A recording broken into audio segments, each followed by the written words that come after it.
yourself if you so desire. But yeah, I'm excited. I'm excited to get back to helping moms on the regular basis, especially making the breastfeeding easier because it's throughout the week and like throughout the day as you're breastfeeding these tiny little humans. They're nursing all day long, and you have like inevitably a million questions by the end of one day, right? Much less like a whole week full of questions. So I'm hopeful having this consistent like landing place to catch some of those questions will make the breastfeeding journeys easier for all the moms. Yes. Do you want to introduce yourself, Abby? Sure. Yeah, my name is Abby, and I am a registered nurse in IBCLC. I've been at IBCLC for about 5 years, and I have three little ones, three boys of my own, from 5 to 1 year old right now. So, and I'm just excited to join you, Joanna. Yes, I'm so excited to have you. This is going to be so fun. I started Happily Mom back in 2019 when I was a prenatal educator. So I was leading all of these prep classes for expecting parents, like breastfeeding and baby care and birth classes and all that stuff for a major hospital. And I was also at the same time trying to figure out motherhood. At the time that I took over that role, I was a brand new mom coming out of maternity leave. Like, I think I was maybe 4 months out of maternity leave with my first. And I was overwhelmed by the lack of information that was being provided for moms after they left the hospital and the lack of ongoing support. Because I was experiencing like wading through all this information and the, everyday overwhelm of breastfeeding a little one, and figuring out baby stuff. Like, how do you do this? How do I be a mom? How do I be still a person? So I thought, you know what, let's try to fill in that gap and see if we can make the transition to life with a newborn a lot easier for moms. So I started Happily Mom, not knowing what it would become, and have really been on a journey figuring out how to efficiently and consistently support moms as they transition from hospital to life at home. And so that's where we started. Now we run an online coaching membership so that moms with little ones can have support that's uninterrupted from hospital to home, and experience more joy with their little ones without all the stress and overwhelm. So breastfeeding together is where we are right now. And this for just any questions that have come through. I've had a couple come through in my Instagram DMs, and a couple of the moms that won't be able to make it live that have submitted questions. So we'll take a couple of those after anybody live wants to share and ask questions too. Natalie, did you want to introduce yourself, and did you have any questions that you want to throw out? Sure. Hi, I'm coming to you from with a squealy little breastfeeding baby at the moment. That's the perfect kind. Yes, I know. She had some shots today, so she's needing a little extra TLC. But I'm excited just to learn from other people's questions too. Sometimes I feel like that's the most helpful thing. One random question I had is sometimes I feel like she eats so peacefully, like she just latches on, has this angelic, little calm, peaceful nursing experience. And then sometimes she is just like all over the place, like squirming and like grunting and just not holding on. And I was wondering, is that just like time of day, how she's feeling, what mood, or is it ever like that's if she's starting to get more fussy or moving around a lot, is she trying to get another letdown, or am I on empty? Like, is there any correlation with kind of what the breastfeeding experience time to time is there, if that makes sense? Yeah, that's a great question. I'll let you take that one. Oh, Natalie, that is a really good question. I read something from Lactation Consultant once that just really helped set my perspective. And I've referred to it before in here, but basically babies are little humans that have the same eating as us. So I think about how many times a day have I had a sip of water or had a complete meal or had a snack. And if I think about how many times I've accessed any type of like putting something in or eliminating something out, how sporadic it is, how just so many different pieces to it. It's not always this peaceful, I'm sitting down to this beautiful meal and it's so calm and I feel wonderful. And so it just gave me perspective about infants. Rory's probably doing similar things with you, in the way that sometimes, she is coming off of a nap and she's feeling wonderful and she's ready to fill her tummy. And other times, maybe there was something that you ate like 6 hours ago and she just feels a little bit off. And so she's taking that in and she's like, ooh, I don't feel the best right now. Or she's processing something in her own little gut, or she woke up in a cranky mood for her own hormones levels, so it's really common. I wish I could sit with you and tell you like every single time, but it's very normal for them to have highs and lows, just like us with eating. And Joanna, do you have anything to add to that? Because that's really vague, but. Yeah, honestly, it's sort of this journey of learning your baby and figuring out what are things to be concerned about and what are things that are just observations that might just be odd and we don't really know how to decipher them. Because babies communicate in these like encrypted codes, right? Like they give you a cry and they give you like just these little behavior cues. And outside of that, it's on us as moms to figure out what the heck that they're trying to communicate. And sometimes they're not really trying to communicate. Sometimes they're just like existing. And because we're so in tune with them and trying to figure it out and always wanting like to know, is there a problem? Is this okay? What's normal? Mm-hmm. I think that's like the number one question when I'm working with moms is always like, is this normal? What is normal? And I mean, just like you're saying, like they're little tiny people and they sometimes you'll be able, as you learn them, to realize when, yes, maybe your tank might be a little low, right? Breastfeeding wise. Maybe it's in the afternoon and your hormones fluctuate, sort of this ebb and flow throughout the day. And in the morning, you have higher hormone levels. You typically have the highest amount of supply. And so maybe in the mornings, baby is peacefully eating. And it's because there's a more generous supply. And maybe towards the afternoon, you are making a little less milk, but baby doesn't eat the same amount every meal all throughout the day either. So it's sort of this little song and dance where we sort of just try to read their cues and do our best to decipher when is something I should be concerned about and when is the mystery of tiny human. And it seems, as long as you're not concerned and there's not like this like, okay, here we have like they're refusing feedings, they're fussy, they're dropping weight, and we've got this like bigger picture we're looking at. It's sort of just one of those, I don't know, could be cranky gut, could be gassy, could be like, Mom, I wanted a milk flow that was faster and your letdown is a little slow right now. It could be a million things, right? But it doesn't sound like anything alarming, unless it is something alarming that you want to communicate more information. But it's just that learning cycle with babies. So totally normal.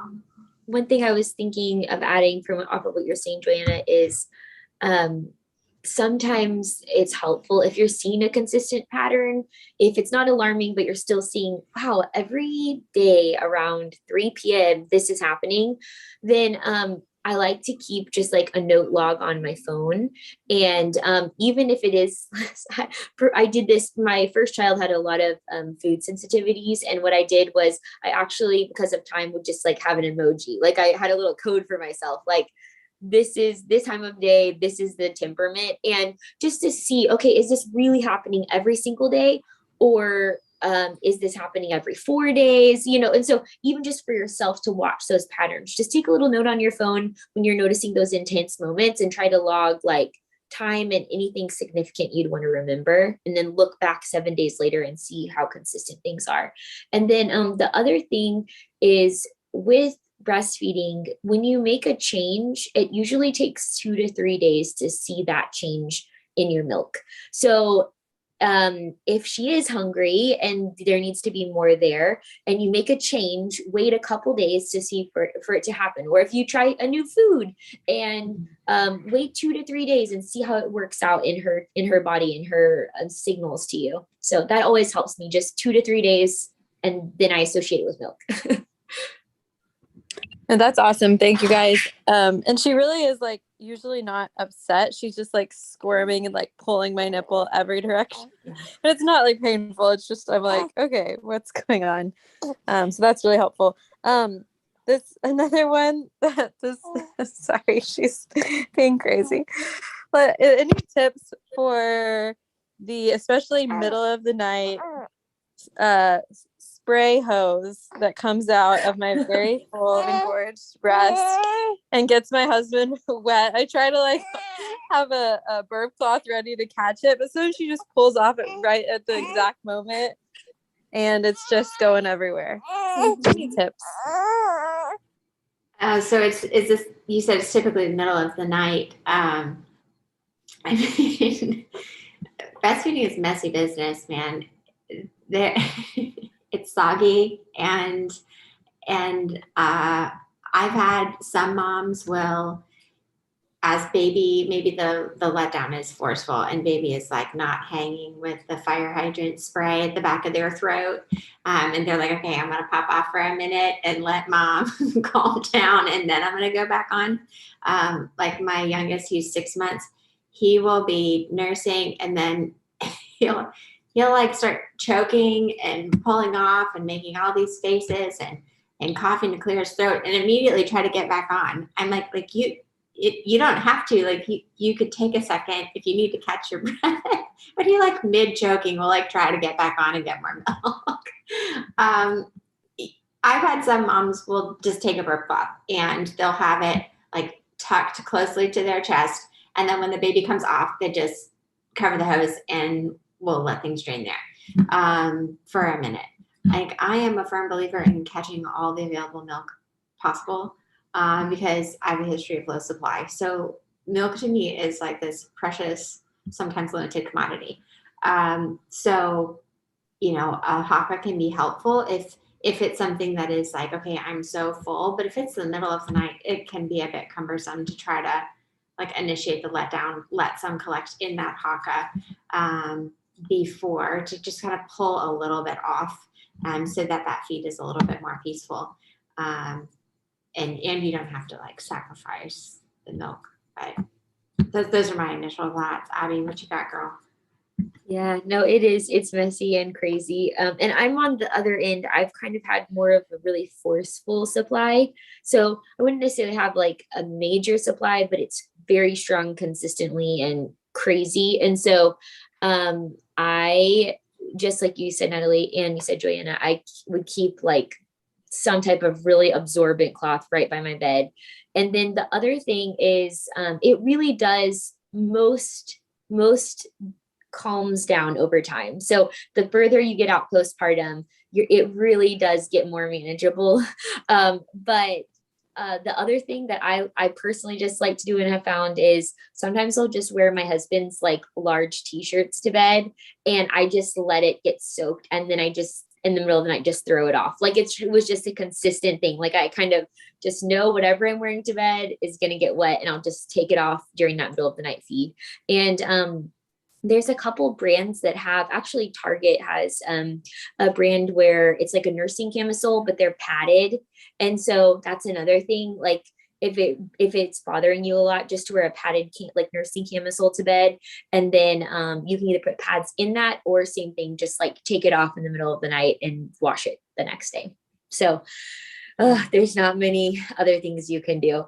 Melatonin, I think, helps a little bit, or like taking melatonin or magnesium just for like the calm of your supply itself. But you don't really want to add too much melatonin consistently into breastfeeding. So it's like kind of one of those middle of the road things. But if you're desperate, or if your husband is desperate to not, right, if your husband is desperate, exactly. I think, one of the things that I'll just keep the overnight, I like to use reusable breast pads. And in the beginning, I don't know how far out you are postpartum, how old your little one is, Natalie. But in the like first couple of weeks, that engorgement is at a higher rate because your body has not regulated milk supply yet. And then once you move past that initial couple of weeks, you begin to regulate, and your body takes those cues of how much milk it really needs to be making. And in that initial couple of weeks while it's regulating, I like to use disposable nursing pads because I just cannot keep up with the laundry of how soaking wet these other pads are getting. And then after things regulate down, I like to do the reusable pads. So I use a brand called Bamboobies. It's like bamboo, so it's really super soft. And they have overnight ones that have like the super leak protection. So I'll put those in before I go to bed inside of whatever little sleep bra that I'm wearing for bed, or nursing cami. And I like the ones that are padded too, because sometimes, I'll be feeding the baby middle of the night and take a pad off and forget about it, or it just falls out and you forget to put it back in and you wake up all soggy. But the padded bras, those are awesome. But I also just keep a couple extra over on my nightstand that I can put in if I'm taking out a pair of soggy ones and put in some for just management of things overnight. So. Thank you guys. That's really helpful. I think I keep thinking like, oh, I'm not going to need these pads forever. But I really don't have enough. You never can find when you need one. They do disappear in the night. I think I need to get some overnights. That's a great thing to know that exists for sure. Thank you. Yeah, and look for the ones that have like the waterproof backing on the back, because some of the reusable ones, the brand, depending on what brand you use, it doesn't have like a waterproof backing, which is silly. So I don't know do you have a reusable brand that you prefer? I have some. I don't know what brand they are though, but I do think they have that. But I'm going to look up the ones you mentioned. Yeah, anyways, I'll throw it in the chat too. Thanks. Right. There was another question came through from one of the moms inside of our Motherhood Together coaching group. She had messaged me last night, and she's in the middle of working right now, but she's like, oh, hey, can you please throw this up in the Q&A tomorrow? So her name is Sarah, and she messaged me yesterday and said her daughter, I think is around 18 months old, and she stopped breastfeeding about 6 months ago, but she said she feels like she has a plugged duct, a clog. And she was wondering if, one, is it possible to get a clogged duct that far out of stopping breastfeeding? And two, what can she do about it? So I said, I will ask Abby, and she will most certainly have an answer for us. So Abby, there you go. That's a great question. You totally can. And actually, personally, I've had one. So, super far out from the beginning of the journey. So here's your breast. The way that I like to think about it is, or that I was trained to think about, is like a toothpaste tube. So, if you think about a toothpaste tube, there's a clog usually, and you would think the clog is back here, but the top of the tube, like when you squirt your toothpaste and you have that like hard clog at the front, you have to release what's in front before you get what's in back out. Mm-hmm. And so a lot of times intuitively what we think is just like rub,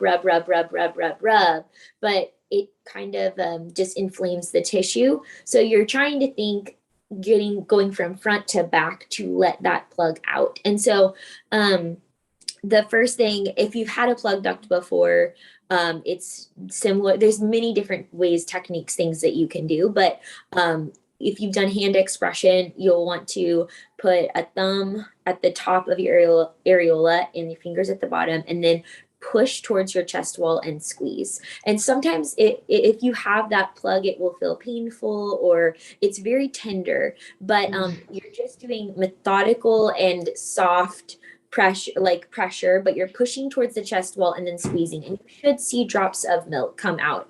And then as you go, every time you move, so like I just did this area, then what I would do is I would massage my breast. So I just do a little bit of rolling here and then actually like lean over and shake my breast, but I'm just doing some gentle, like think about how you would feel the ripeness of a tomato. Like you're not squishing yourself. You're not like causing harm to your breast. You're just kind of gently massaging. You can even use a little bit of olive oil, coconut oil, or like nipple butter if you have some on your skin. And then rub, go back a little bit further, and then try again. And just doing that over and over. The other thing that helps is heat, either in the shower or like a heating pad.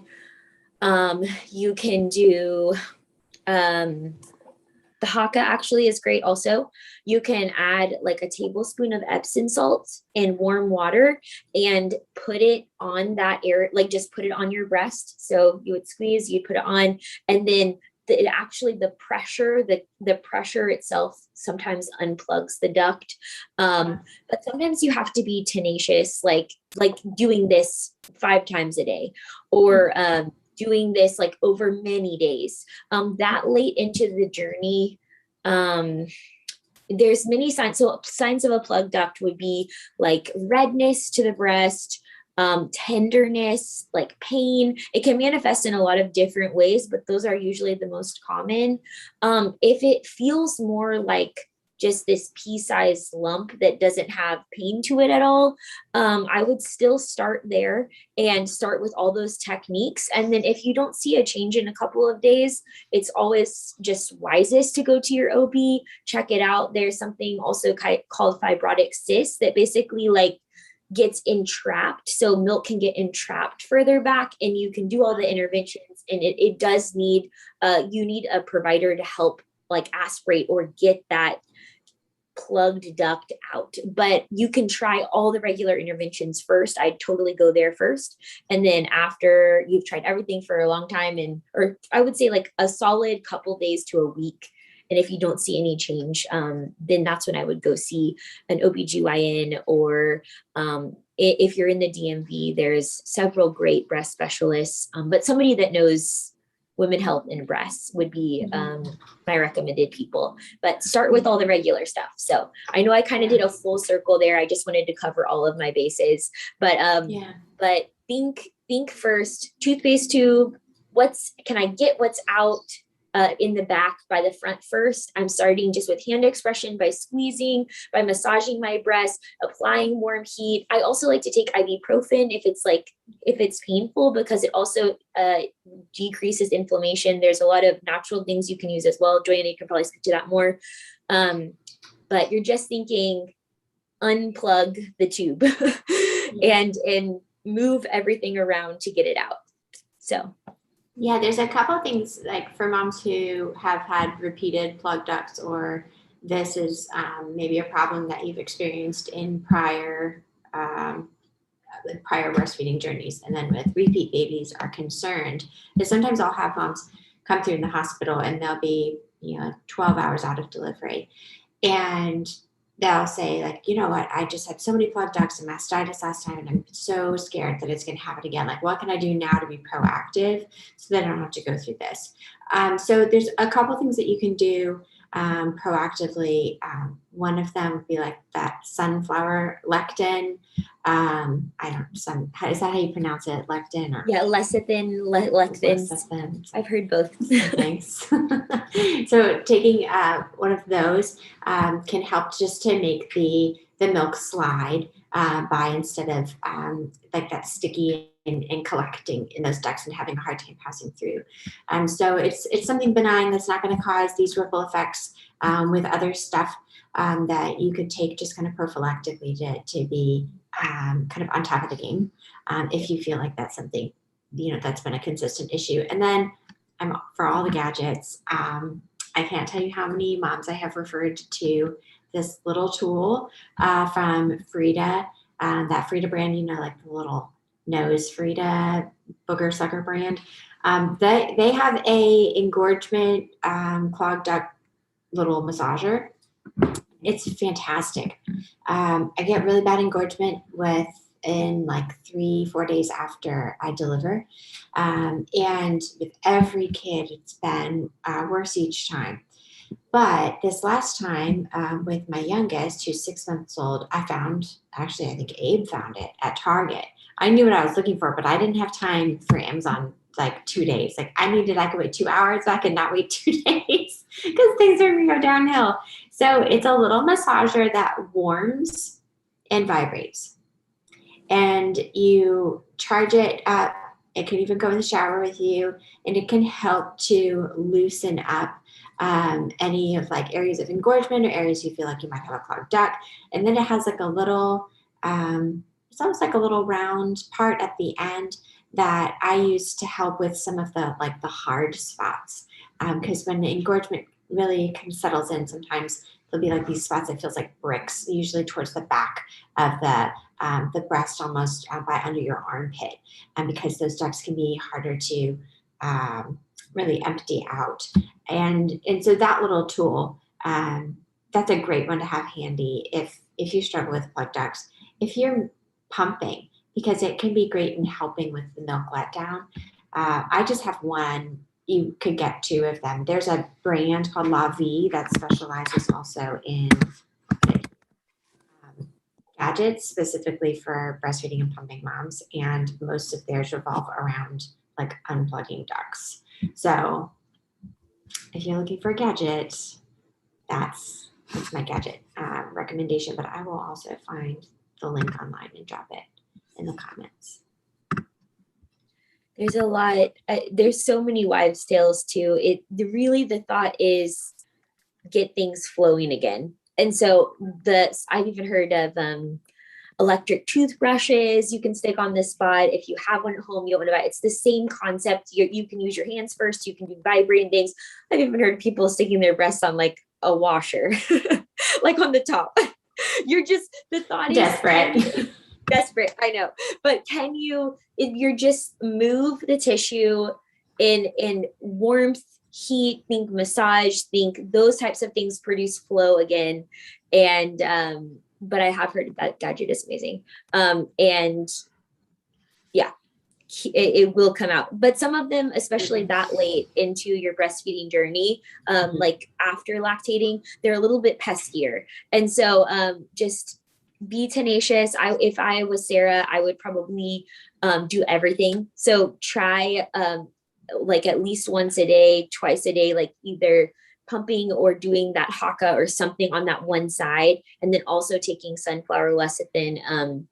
Kelly Mom talks about sunflower lecithin and has like the loading dose of what you would take. So if you want to refer to that, if you're trying to get something out, you can take like a loading dose and then maintenance doses over time. And so I just be tenacious for a week or 2 and see what happens. Awesome. Another question that I get oftentimes in the hospital is about when babies are trying to latch on, but they will have this behavior where they're like pulling off consistently, and you're trying to get them to calmly latch, but they're arching their back, or they'll get on, but then they'll pop right off. That basically they can't sustain at the breast. In a situation where you've got like a really fresh baby, talking like first 1 to 2 weeks of life, and you're really working diligently at that latch, what kind of advice or encouragement would you have for a mom that's facing that type of a scenario, Abby? That's a good question. I also want to hear from Natalie, since she's been living it recently. Yes. So the first thing I think about is what you were referring to Joanna, engorgement. And so that's the first thing I think of if a baby is having a really hard time latching.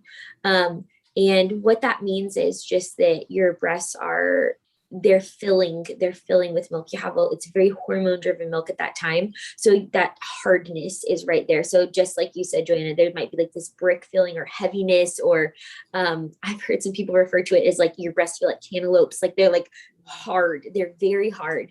And babies have a hard time latching onto something hard. And so the easiest thing or go-to is called reverse pressure softening. What you just do is make a V with your fingers, and you're pushing the tissue of your skin. You're trying to push the fluid back into the breast. So you're creating a space for the baby to latch on. And a lot of times milk will just shoot out. And other times you'll actually feel a difference in your skin. So when you push it, you should actually feel like a softening of the skin or like an indentation. And again, you're just trying to push the fluid back towards the lymphatic system, towards your breast. And so that helps. The other thing that you can do is that massage we were talking about, but it's great. I mean, again, the goal is just loosening up everything in there. The other thing is it's a learning game. Your baby might be uncomfortable if they're arching and pushing at that stage in the game. I always just like to say there's a natural. I have my monkey baby demo. I need to get a real baby, but this is right now. And so the natural tendency I see a lot of new moms do is to push the baby's head in because you're frustrated and you're like, stay there. But instead of pushing, there's a reflex when you push babies' heads in that they will push away. So it's kind of the like suffocation protection mechanism. They'll just shove against you. And so think, is your hand aligned with their shoulder blades? Am I supporting my baby's spine? Is my baby's spine straight? That doesn't mean your baby, you have to feed in this position, but any way you feed your baby, I had a mom feed her baby like this before. Any way that you're even a newborn, any way that you feed your baby, is my baby comfortable? Is the spine straight and supported? And are the legs tucked in? Am I holding my baby between the shoulder blades? A lot of times they'll even feel the calm of your own body relaxing. Am I laying back? Are my shoulders relaxed? Is my tension? How is my tension? Maybe you need to put a warm heating pad on your back or extra pillows or something just for let your body relax. The baby will usually relax into your body. And at that stage in the game, those are the biggest things that I usually see is mom relaxed? Am I supporting baby's body in a comfortable way? And maybe I have so much engorgement that I just need to help the flow. And another thing that we see often in the hospital is as baby is transitioning out of the womb, they're in utero, everything is tight quarters, right? So they're wedged in, and oftentimes they'll find their body in a position that's pretty well, they stay a similar position and posturing in utero towards the last several weeks. And what happens, they can get just tightness and tension. And so getting a little bit of body work on baby can be helpful in gently releasing some of that tension. Tension the base of their neck. Because their bodies are so small, they typically will carry that tension from head to toe. So it's not like you are like, oh, my hip is bothering me. They'll have from the base of the neck down to their legs and their hips.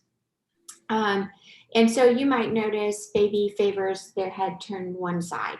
That maybe when they're on their tummy, they're always trying to turn their head to this side. And then you gently try to turn it to the left, and you notice they'll whip right back over.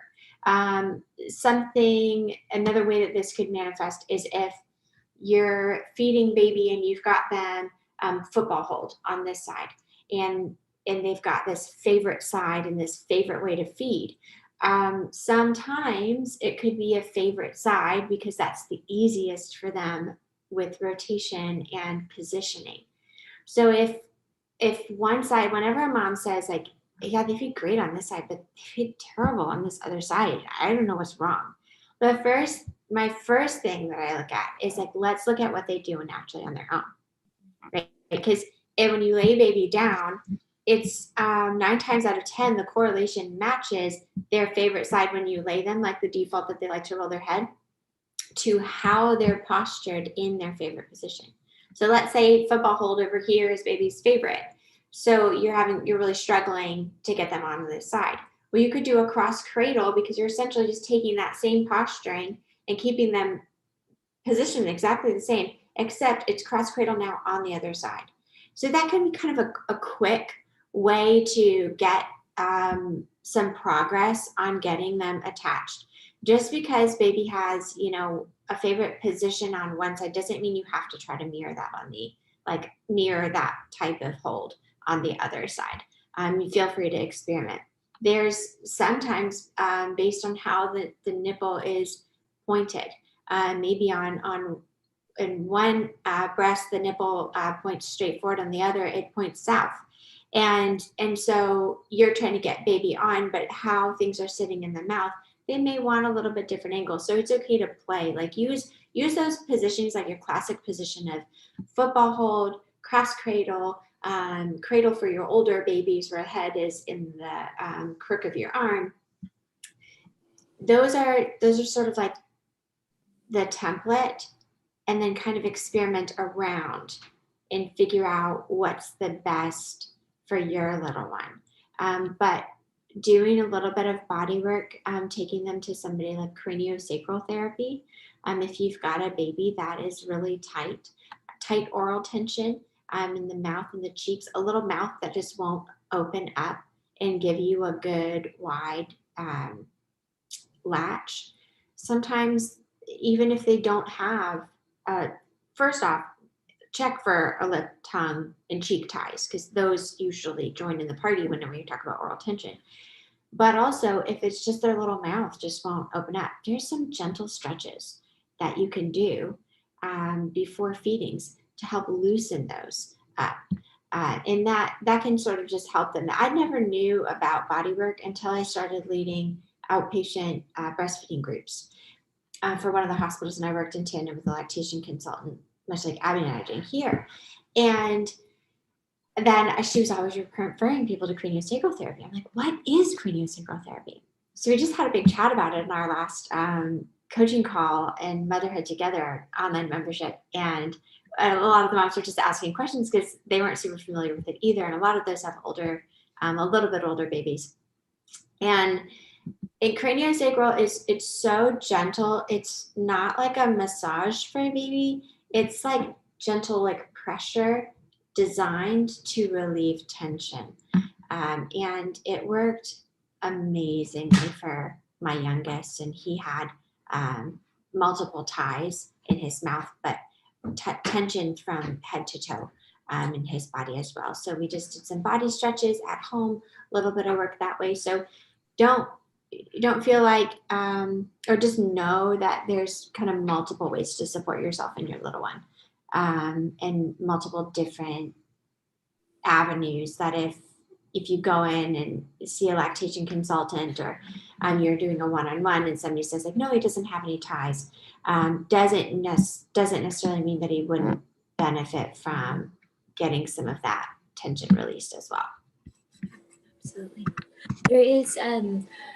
There's, if you're looking for someone diving further into it, there's something called a TOTS provider. So tethered oral tissue. I think that's correct. But if you're looking for a pediatric dentist that is TOTS specialized, they would be familiar with integrating those ties and also body mechanics, usually with that, like getting help. And then the other thing is, if you're looking for an IBCLC in your area, if you've had a couple people say, oh, there's nothing going on, there is an IBCLC it's called a masterclass. I can write it in the chat, but basically masterclass by Jennifer Tao, and it integrates myofascial therapy, craniosacral, all these different pieces to it. So if you're kind of like, I wonder if that's really going on with my baby, there's a lot of resources for you, and we can direct you to that. So I'll put it in that chat. Yeah. I wish somebody had just mentioned that there was an option. With my first 3, I was just told like, no, they don't have a tie. Yeah. And I was like, okay, well, like we still have a really painful latch and we're still having lots of problems. Like, what do I do now? Right? Because it's sort of, that's one of the first things that people will mention. And then, if we feel discouraged from the outset, we sort of just settle for like, oh, this is really painful. I don't know what to do. So I guess I can't really do anything. Here's Abby's hopping back on with us, but yeah, no, you've got resources. And Abby and I are more than happy to follow up and answer any questions. Sorry, quick family emergency. It's okay. Yes. Natalie, does that bring up any other questions on your side? No, that's all really helpful to listen in on. I have noticed a little bit of like preference for way that she turns her head, and I'm not tying that yet to if that affects what side, but I'm gonna be more mindful of that too. Yeah, and you can do when you do tummy time.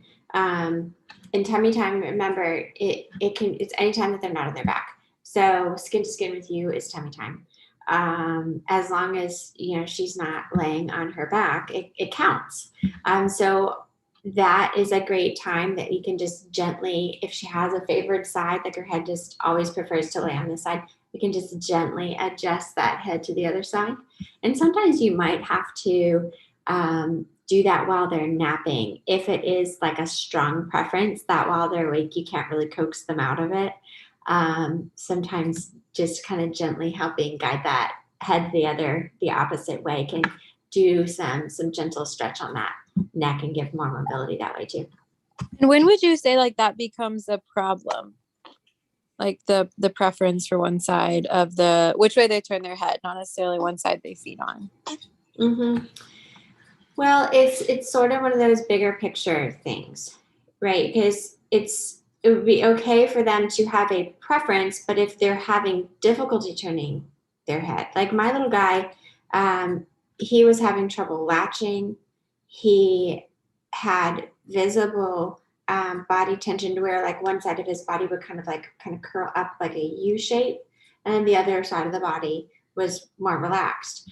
So you could see that it's sort of like cinching a string on something, and it's got all those little tight marks on one side, but it's nice and relaxed on the other side.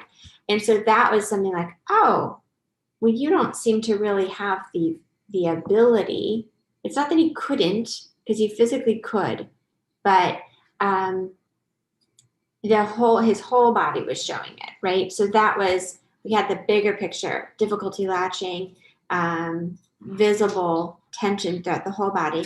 And then we just started, what prompted me doing body work with him was because of the lip and tongue ties.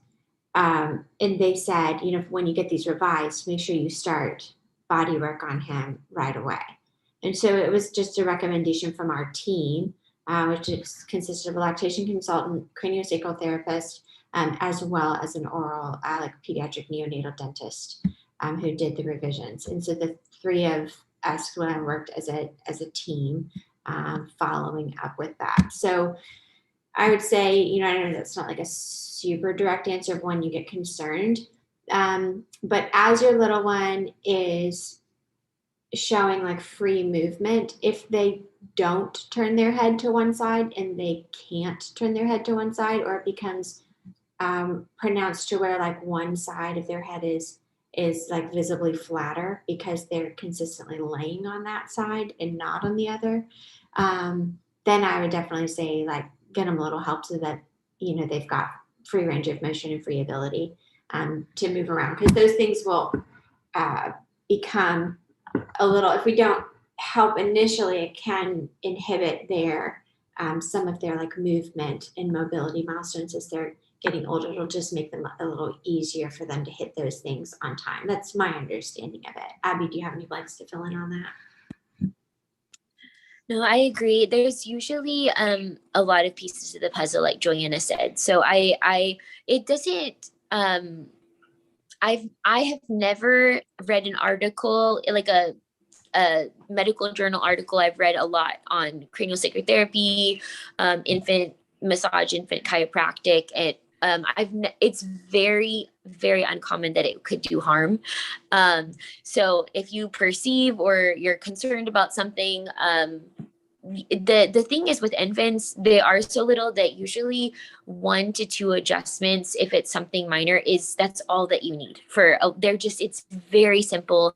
If someone's saying that they need to see your infant like over and over again for months, unless it's like in Joanna's situation, like a team approach, usually it just takes 1 or 2 adjustments, but you'll see a lot of other things. Feeding will usually be a problem, strong preferences to one side, everything that she said. If you're looking at pictures of your baby and you see that like every single time, every picture, the head is leaned to one side consistently, that would be a signifier. The other thing that I've seen is like strong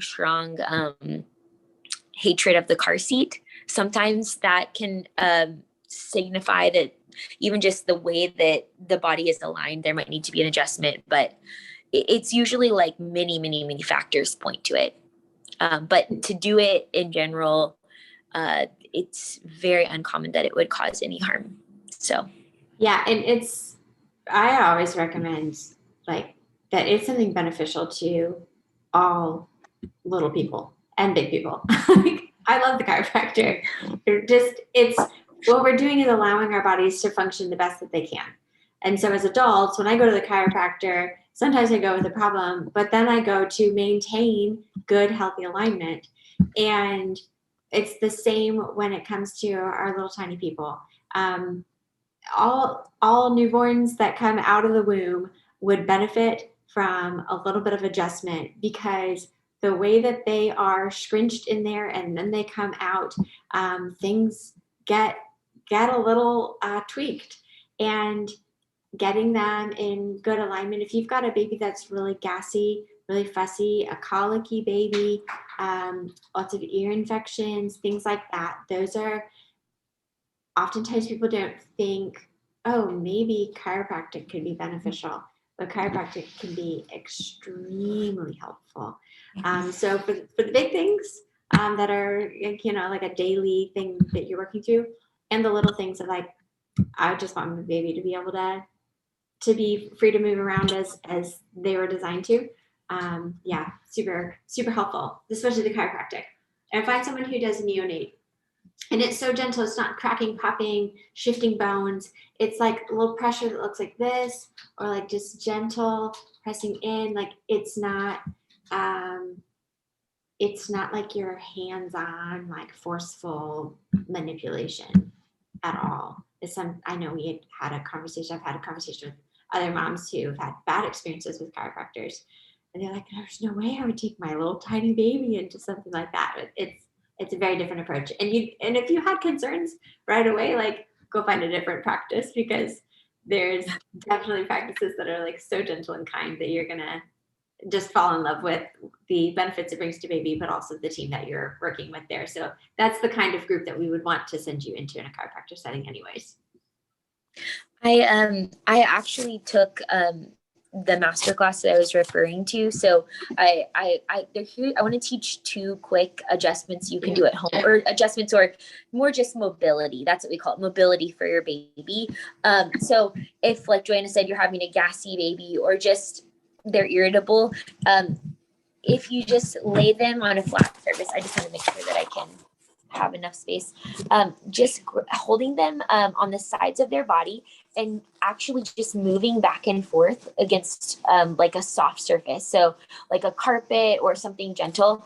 This can help. Think about your baby doesn't move much right now, but just this movement alone can relieve a lot of tension and just help with mobility. The other thing is a hip roll. So you're grabbing their little bottoms and you're bringing their legs up and down and up and down and up and down, and that can help with tummy stuff. And the last thing is like arm movement, so across and over, across and over, and literally it's this very gentle mobility, but you're helping them move in ways that they don't naturally they aren't able to move yet, and it creates a loosening of some of the fascia. So again, just holding their waist area, gently putting your hands underneath the like sacrum, almost like pelvis area, and then rubbing back and forth, and then hands across on over and under, and then supporting their pelvic area, and then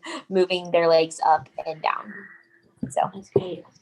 So those things are good for gas, and then helping gas, and just even tension. Like it's just a body. If you're noticing your baby having some of those things and you aren't taking them to someone at this time, like it can be just a daily game you do a couple times a day, and what you're just trying is to release those back muscles in their body, and then like arm tension, and then this one was for gas, is the legs. But awesome, great, thanks for showing us that.